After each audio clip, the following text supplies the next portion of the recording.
عليكم ورحمة الله وبركاته. ازيكم حبايبي؟ عاملين ايه؟ كل سنة وانتم طيبين عشان رمضان. تعالوا نعمل مع بعض الهريسة دي بتخش في كل حاجة.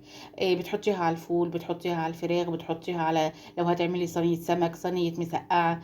يعني الهريسة دي لازم تكون موجودة في قلب التلاجة. تعالوا بقى هنغسل الشطة بتاعتنا ونرجع نشوف الطريقة.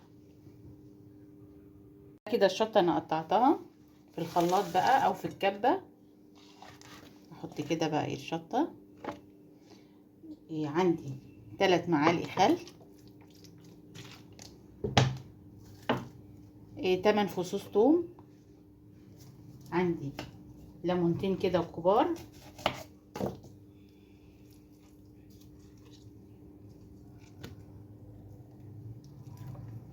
يعني ليمونتين كده ربع كوباية ليمون.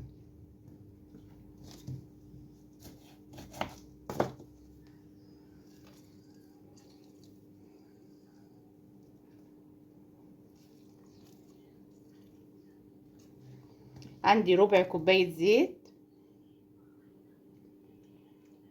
يبقى انا حطيت الشطة، حطيت 10 فصوص او 7 فصوص توم، حطيت خل، حطيت ليمون، حطيت زيت. هضرب بقى كده في الخلاط ونرجع تاني. نشوف البهارات. عندي معلقة كمون كبيرة ومعلقة كزبرة. حط كله كده ونبدأ كده نقلب. طبعا لو عايزة تعمليها في الكبة اعمليها، ما بتبقاش ناعمة قوي كده في الكبة، لكن انا عاملاها في الخلاط زي ما انتم شايفين كده. دي بقى للفول، لصينيه سمك، للبتنجان، تبقى جميله قوي. هبدا بقى كده احطها في البرطمانات واعينها في التلاجة عشان رمضان ان شاء الله. زي ما انتم شايفين بقى نص كيلو طلع لي ال3 برطمانات دولت، ما شاء الله يقضوكي رمضان.